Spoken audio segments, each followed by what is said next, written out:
hobby friends, and welcome back to another episode of Hobby Networking Group Tutorials. I'm David Baez, and I'm here back again with our good friend Mark Fahrenbacher, and he's going to talk to us about the do's and don'ts of shipping. And there's a lot of do's and there's a lot of don'ts, so I'm looking forward to hearing what you have to say. Welcome back, Mark.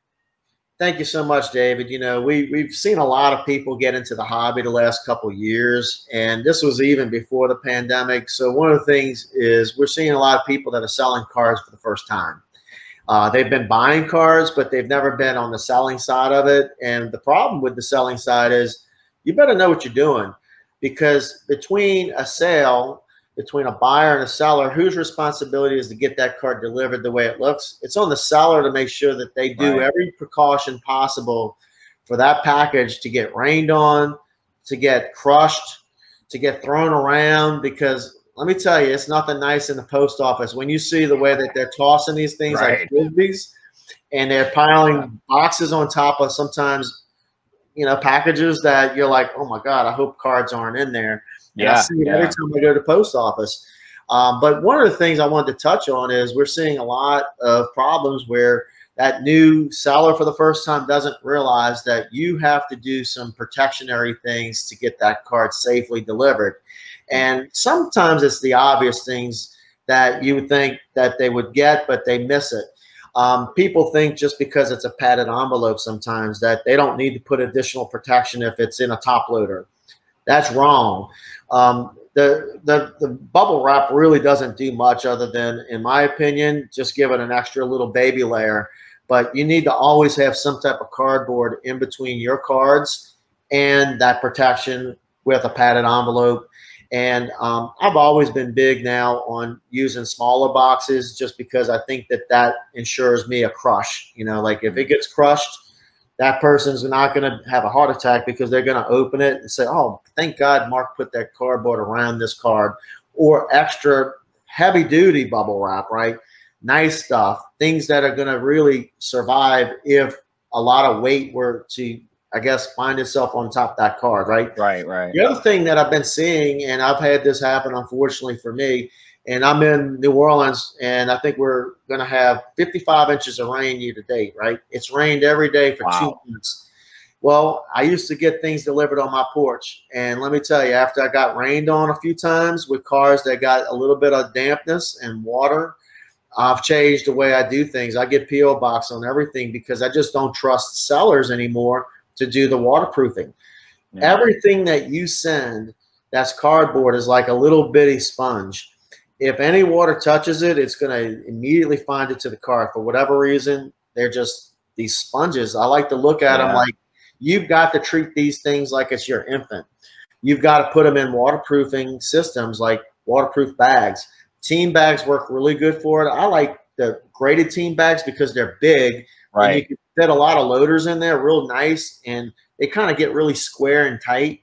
And to me, they're almost even extra protected, because all of them together is even a lot of plastic in between all of them, right? Right. I tend to kind of put my more valuable cards in the middle, just because I just think it's like, hey, man, if this thing gets ran over, maybe this will want to make it.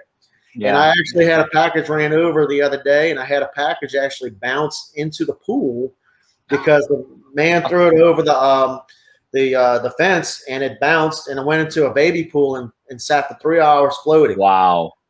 The card survived because I had 2 layers of water protection. Now, I maybe overdo things at times, but at the end of the day, it was a couple $100 order that I could have ate, because at the end of the day, it's my job to make sure the cards get delivered. Yeah, and it costs you, to your point, it costs you a few pennies in team bags and you know, a minute extra, if you will, of packing. And yeah, I mean, David, I ordered I think 1,000 team bags for like $15 shipped. Yeah. Tell me how that's not a good investment for you to protect your cards, right? And I don't want to have to replace cards for someone I mailed cards to. Are you kidding me? And at the end of the day, it is your responsibility if you didn't do enough protection to protect the cards from getting there. And, you know, you should be able to almost, in essence, be able to throw your package right now, collide with the wall, open it up, and be fine. And if you don't have that much assurances in your package, and you're just like gently hoping it gets there, I'm going to suggest you maybe rethink this. Right. Because I'm telling you, it's going to happen to you one day. It's going to happen on a big deal. It's going to happen on a big card that you're going to have to pay for. And if you don't pay for it, I feel like you're wrong, because you sold the card. And if you didn't put enough cardboard between those cards or enough protection, in my opinion, you need to refund that buyer. Yeah. Yeah, no, that's all excellent points. I think, the way I envision it is, you should be packing your product the way you expect to receive your product. I think that's probably, in a nutshell, most hobbyists want their stuff to arrive safely and well protected. So you should be doing the same. You should reciprocate that if you're a seller. That's right. Yeah, and I think those are some excellent examples you just cited. I think to me, there's a lot of other points, and we'll definitely touch on it, I think, in some future episodes. So I appreciate you kind of getting into a couple of good examples here today. And thanks for the time as always, Mark. I appreciate it. Thank you, David. Appreciate it. Great.